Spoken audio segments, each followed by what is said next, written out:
It looked like a normal wedding photo, but something about the bride's eyes made Dr. Sarah Mitchell stop. After 15 years working as a digital archivist at the Alabama Historical Society, she had reviewed thousands of old images, yet this one felt different. The picture came from a sealed trunk donated by an estate in Birmingham. It was a formal studio portrait from 1910, showing a young black couple on their wedding day, surrounded by family in their best clothes. The groom stood tall in a dark suit with his hand resting on the bride's shoulder. She sat in an ornate chair, her white dress arranged neatly and a small bouquet resting in her lap. At first glance, it looked like a typical early 1900s wedding portrait. Some family members appeared serious. Others held back polite smiles, which was common in an era when long exposure times made holding a natural expression difficult. But the bride's face didn't match the rest. Her mouth shaped a small smile, yet her eyes carried something else. There was tension in her jaw and a tightness around her eyes that felt far from joyful. Sarah was trained to read emotions in these old photographs, and the bride's expression refused to fade from her mind. She leaned closer to her screen and zoomed in on a high-resolution scan. The photo had been taken at the Winston Studio, one of the few Birmingham studios that served black families at the time. The studio's embossed mark and the handwritten date, May 14, 1910, appeared near the bottom. When she zoomed in on the bride's eyes, she noticed something she hadn't expected. The modern scan showed details the original photographer could never have intended. Reflected in the bride's eyes was a small, faint image of what was happening outside the studio at the exact moment the shutter clicked. Sarah adjusted the contrast and sharpness. The reflection became clearer. Through the studio's large front windows, a scene on the street had been captured in the bride's glossy cornea. As the image sharpened, Sarah felt her chest tighten. Outside the studio was a prison wagon used in Birmingham during that era to transport people in custody. She could see the metal bars and the cramped figures inside. Though tiny and distorted by the curve of the eye, the details were unmistakable. Chained men sitting closely together, heads lowered, their posture heavy with exhaustion. Sarah sat back, her thoughts racing. She had studied the history of the convict leasing system in the South, a practice that grew after the Civil War. Many black men were arrested on small or unfair charges and sent to work for private companies. They labored in mines, lumber camps, and other harsh environments. Conditions were so severe that many did not survive. Birmingham's growing coal and steel industries relied heavily on this system, and thousands of men were forced into it. Looking again at the full wedding portrait, Sarah understood the bride's expression in a new way. The bride wasn't simply nervous. She had been looking at that wagon as the photo was taken, and based on the emotion in her eyes, Sarah believed the bride knew someone inside it. For the next 3 days, Sarah couldn't stop thinking about the photograph. She reviewed the original print under magnification and studied every detail. The trunk where it was found belonged to a woman named Clara Robinson, who passed away at age 93 in 2018. Inside were a family Bible, letters, and a small leather journal with fragile pages. Sarah photographed each page before trying to read it. The handwriting was elegant but faded, written in the style taught in black schools in the early 1900s. The first entry was dated April 1910, 1 month before the wedding photo was taken. It began with a simple line, "Mama says I should be happy. Thomas is a good man. Everyone says so. He works steady at the foundry. He didn't drink. He went to church every week. He treated her well, and everyone said she was lucky to have a man who wanted to marry her in a proper ceremony with photos and everything." Still, she wrote that it was hard to think about dresses and celebrations while her brother Samuel was missing. She didn't know if he was safe or even alive, and pretending to smile felt impossible. Sarah felt her heartbeat speed up. Samuel was her brother. She checked the family record inside the Bible. Written in neat script were 2 names, Samuel James, born March 3, 1888, and Clara Rose James, born June 12, 1892. Clara was 18 when the wedding photo was taken. Samuel would have been 22. As Sarah went through more journal entries, the pieces started to connect.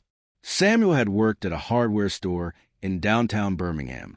He saved money because he dreamed of buying a small piece of land to start a farm. But on March 30th, 1910, he was arrested. Clara wrote that the charge was vagrancy, even though he had a steady job and proof of employment. She described how they took him right off the street. Mr. Peterson from a hardware store went to the jail with Samuel's pay stubs to show he worked regularly and earned good wages. It didn't matter. The judge never looked at the papers and gave him 30 days. Clara added that everyone knew 30 days in the mines could be deadly.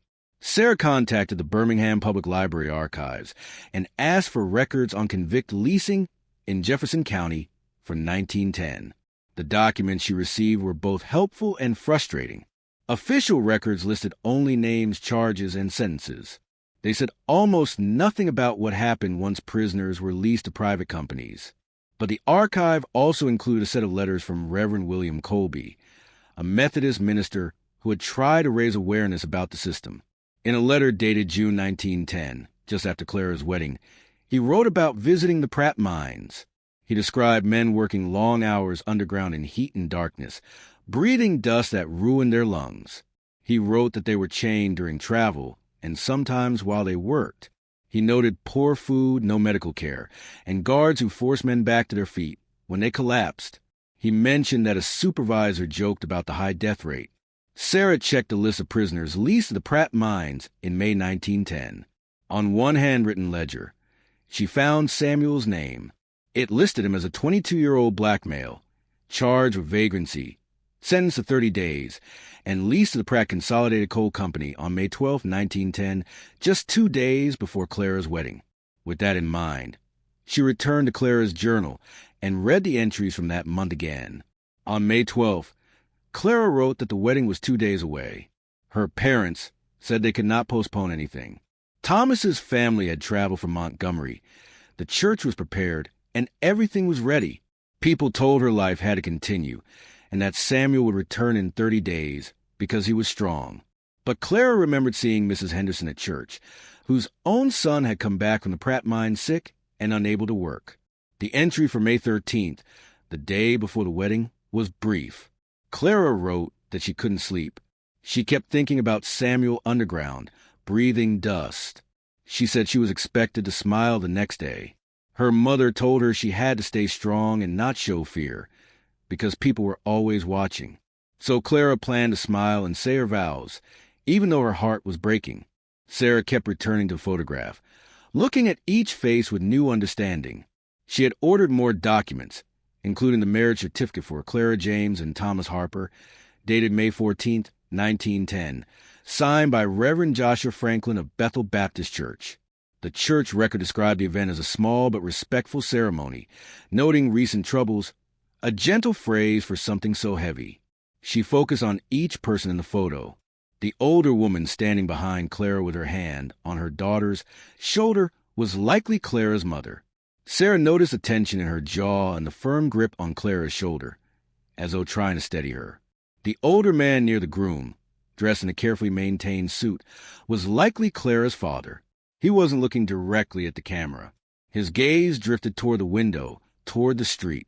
He had seen the wagon, too. Then Sarah studied Thomas, the groom. His hand rested on Clara's shoulder. When she zoomed in on his face, she saw empathy and sadness behind the formal expression. He knew how she felt. He had known it when she walked down the aisle that morning. Sarah pulled up the 1910 census records and found the James family. The census listed Robert James, age 47, working as a laborer. His wife Martha, age 44, worked as a laundress. Samuel, age 22, was noted as a hardware store clerk. Clara, age 18, had no job listed. They lived in the Smithfield neighborhood on Birmingham's west side, a community made up mostly of black families. Sarah also looked up Thomas Harper's background. He was 25 and worked at a foundry. His parents had passed in 1908, according to the record she found, and he had been raised by his grandmother. She had been born in 1843, lived through enormous change, and passed away in 1915. Sarah wondered what she had shared with Thomas about strength, hope, and building a life in a world that rarely made that easy. The Winston Photography Studio once stood on 4th Avenue, though the building no longer remained. Sarah discovered old newspaper ads for the business, including one from April 1910, in the Birmingham Reporter, a black newspaper. It read, "Winston Photography, portraits for every occasion. We understand the importance of preserving your family's memories with dignity and respect." Those words carried weight in Birmingham in 1910. Black families had to move through a world shaped by segregation, unequal treatment, and constant limitations. A formal wedding portrait meant something. It was a way of claiming space, showing pride, and documenting a future worth remembering. Sarah reached out to Dr. Marcus Webb, a colleague at the University of Alabama, who specialized in early transportation systems and had studied the logistics behind convict leasing. She sent him the enhanced image, showing the wagon reflected in the bride's eyes. He called her within an hour. "This is extraordinary," he told her. "We have almost no visual evidence of how people were transported during that time. Companies avoided letting anything like this be photographed. This reflection may be one of the only surviving images of the transport process in Birmingham." Marcus explained that the wagons were built to carry many people at once, with as little cost as possible. Men were grouped together with chains and placed in wagons just large enough to sit. The trip from the city jail to the Pratt Mines was about 12 miles and could take hours over bumpy roads. He noted that the timing mattered. May 1910 was a busy period for the coal industry, so arrests increased. Samuel had been arrested on a Friday, sentenced the following Monday, and likely transported right away. Companies paid by the day, so they moved people quickly. Sarah asked about survival rates. After a moment of silence, Marcus said the official documents were incomplete by design, but based on reports, letters, and later testimony, estimates suggested that between 1908 and 1911, about 15 to 20% of people leased out did not survive. At the Pratt Mines, the number was likely higher, possibly around 25%. Causes included work accidents, illness, exhaustion, and lack of proper care. Many who passed were buried in unmarked areas near mining property. Sarah thought about Clara in that studio, watching the wagon pass outside. She wondered whether Clara had recognized her brother through the bars, and if Samuel had seen the studio window, knowing she might be inside on her wedding day. "There's another piece you should know," Marcus added. "The route from the jail to the mines went directly past 4th Avenue, right where the studio was. That path wasn't random. It was chosen so the wagons would move through black neighborhoods. It was meant to send a message, to remind people what could happen." Sarah returned to Clara's journal with renewed focus. The next entry after the wedding wasn't until June 6, 1910, nearly 3 weeks later. Clara wrote that she hadn't been able to write sooner, because every time she tried, the memory of that day overwhelmed her. She said Thomas had been patient and understanding. His own cousin had been taken 2 years earlier and never returned. Clara wrote that in their world, joy and fear often existed at the same time, and that it was possible to begin a marriage and mourn a brother within the same day. She said the photograph had arrived the day before, hand-delivered by Mr. Winston. Thomas suggested waiting to open it, but she felt she needed to see it right away, to be sure she had not imagined what she remembered. She wrote that what she remembered was real. She could see it in her own eyes in the picture. She had been looking straight at the wagon, straight at the bars, knowing Samuel was inside. The camera had captured that moment, catching her standing there in her wedding dress while her brother was taken away. She wrote that Thomas held her as she cried, and then told her something she never forgot. "We keep going by living. They want people to feel defeated, to feel too afraid to celebrate or plan for the future. Every time we choose happiness, every time we build a life anyway, that is its own kind of strength. The photograph shows your pain, but it also shows you standing. That matters." Clara wrote that her mother visited that day, bringing food as she often did when worried. She saw the photograph on the mantel and stared at it for a long time. Then she said, "When your children ask about this day, you tell them about Samuel. Tell them about how he smiled, how he dreamed, how he saved every penny to buy land." She wrote that her mother told her to make sure her future children knew the truth. They should know that Samuel didn't deserve what happened, that he was a good man, and that the world had treated him unfairly.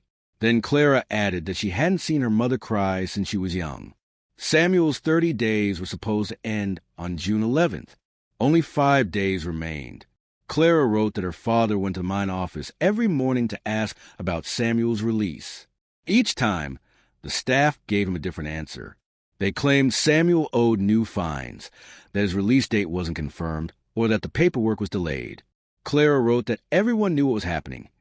Extra charges were added, new fees appeared, and sentences were stretched. 30 days could become 60, 60 could become 90, and some men never returned home. Sarah felt her hands tighten as she read the next entries. Clara's writing grew shakier, and the notes became shorter. June 11th, 1910. Samuel's sentence should have ended that day. Her father went before sunrise. They told him Samuel owed a $3.20 court fee. He had the money ready. But they told him it was too late. Samuel had already been sent back underground. They added another 30 days. Clara wrote that her father came home silent and sat on the porch without speaking. June 18th, 1910. Thomas had heard from someone at work whose brother labored at Pratt. The man said he saw Samuel the week before. He was alive but thinner, coughing constantly like the others. The dust stayed in their lungs. Thomas hadn't wanted to tell her, but she insisted. She wrote that she preferred hearing the truth over not knowing. July 1910. 60 days had now passed. Clara wrote that there had been a cave-in at Pratt the week before. 3 men died. The newspaper listed no names, only convicts, as if they were not people with families. She said she couldn't eat for 2 days or sleep, imagining Samuel buried under rock and coal. Then word came that he wasn't in that section of the mine. He was alive, though for how long, she didn't know. July 15th, 1910. Clara thought she might be pregnant. She hadn't told Thomas yet. She wrote that she didn't know what to feel. She wondered how to raise a child in a world where someone could be taken off the street and forced to work until their body gave out. She questioned how to explain Samuel's story to a future son or daughter.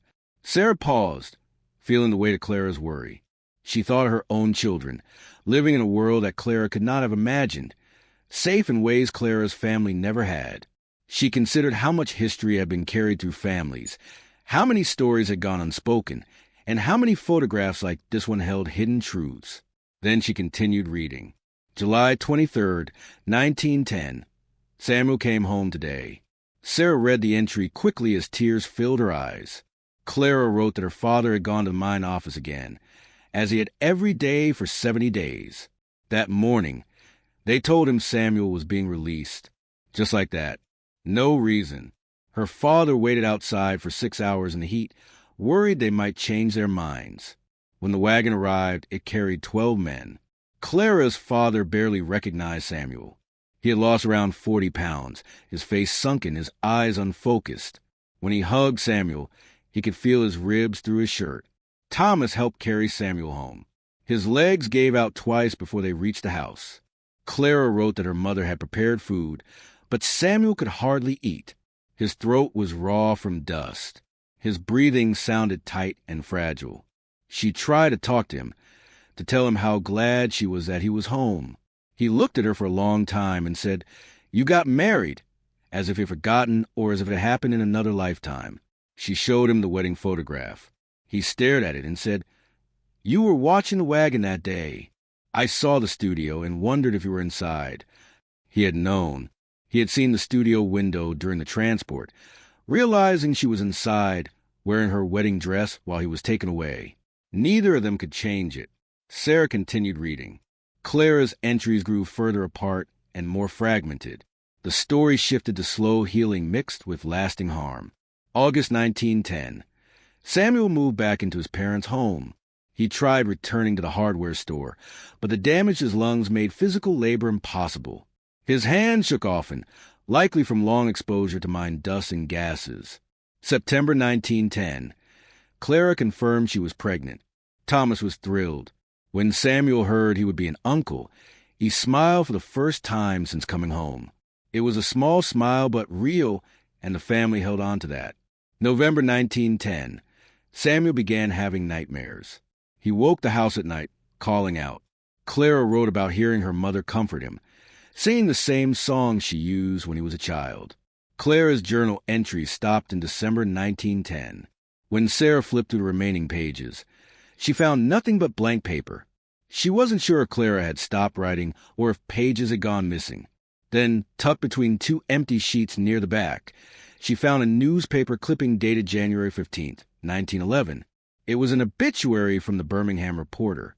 It read that Samuel James, age 23, passed away on January 14th, 1911, at his parent home on 6th Street West. It mentioned he was born in Birmingham, was known as a gentle and hard-working son and brother, and was survived by his parents, Robert and Martha James, his sister Clara Harper, and many other loved ones. Services were planned at Bethel Baptist Church. The family asked that instead of flowers, people donate to a reform fund for the convict leasing system. Sarah sat quietly, taking in the reality of the story. Samuel had lived long enough to come home, but the damage from the mines had caught up with him 6 months later. Records showed that Clara's baby boy was born in March 1911, but Samuel barely lived long enough to meet his new nephew. She looked back at the wedding photograph, now seeing it with a much deeper understanding. Everyone in that image had been carrying burdens far heavier than their formal clothes revealed. They had gathered, arranged themselves, and smiled because that was how you held on to hope. They had celebrated a marriage while fearing for a son and brother. They had chosen to keep moving, to care for one another, and to preserve their dignity despite a system that offered them so little protection. Sarah began organizing all her findings into a detailed report for the Historical Society. Still, she felt the story needed to reach more than scholars. The photograph and the journal deserved a wider audience. She reached out to the Birmingham Civil Rights Institute and shared her discovery. Within a week, the Institute began developing an exhibition. 6 months later, Sarah stood inside the finished gallery at the Institute as visitors walked slowly through the exhibit titled Reflected Truth. One photograph's hidden story. The highlight was a large-scale version of the wedding portrait paired with a close-up showing the reflection in Clara's eyes and the prison wagon captured in it. Nearby, Clara's journal rested in protective display cases, open to key pages. The exhibit also included historical information about convict leasing, data on death rates, maps showing the route wagons took through black neighborhoods, and notes on the financial forces that kept the system going. But what touched visitors most were the personal voices. Clara's entries, Samuel's struggle, Thomas's steady support, and the family's ability to hold on. These stories turned numbers into real people. Sarah watched a young black woman pause in front of the photograph, tears falling as she said, "My great-great-grandfather was in the convict lease system, too.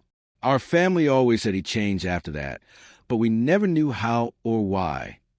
An older white man stood before the image for nearly 20 minutes. When he finally stepped away, Sarah overheard him say, "I lived in Birmingham my whole life, and I never heard about any of this. How did I not know?" That reaction was exactly what Sarah had hoped the exhibit would spark. The system had been kept out of sight for generations, softened by official records and time. But this photograph, this unexpected reflection, held a truth no one planned to preserve. The exhibition included a section dedicated to Clara's descendants. Sarah had located them during her research, including Clara's great-grandson, Michael Harper, a history teacher in Atlanta. He had never known the full story until Sarah reached out. Standing beside her at the opening, he looked at the portrait of his great-great-grandmother. "She passed in 1968, he said. "I was 10. I remember her as quiet and gentle, always with her hair in a bun and peppermints in her apron. She never talked about the past. I think it hurt too much, or maybe she didn't think we'd understand. I wish I could have told her that her pain mattered, that Samuel mattered." Sarah had added a long list of names from a fragmentary record she found. Every man leased the Pratt mines between 1908 and 1911. Samuel's name was there along with hundreds of others.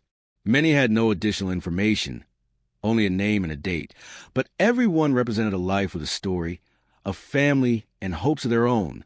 The final part of the exhibition asked visitors a simple but powerful question. What stories are hidden in your family's photographs? What truths might be reflected in your ancestors' eyes? It reminded people that history includes both what we remember and what has been buried or overlooked. As visitors moved the gallery, reading the text panels, taking pictures, and writing in the guest book set out for reflections, Sarah thought again about Clara. A young woman who had stood in her wedding dress, watching her brother being taken away, yet still chosen to have her picture taken to mark the moment. That photo stayed hidden in a trunk for more than a century, its truth locked inside a tiny reflection until modern technology and one determined historian uncovered it. Now, Clara's grief was acknowledged. Samuel's struggle was recognized. Their family's experience and the experiences of countless others were no longer invisible. Sarah looked up at the large reproduction of the wedding portrait. Clara's eyes met hers across more than 100 years. Her expression, once puzzling, now made perfect sense. It held not only fear or sadness, but quiet strength, a steady dignity, and a will to keep going. That, Sarah realized, was the real message of the photograph. It captured not just the harm caused by a cruel system, but the endurance of people who lived through it, who created families, and built futures despite the obstacles placed before them. Clara's voice, silent for so long, was finally being heard.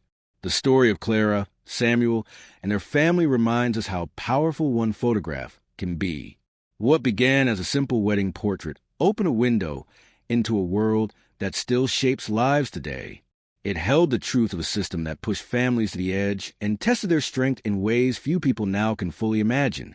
Yet it also held the quiet courage of ordinary people who kept going even when they were afraid, unsure, or grieving.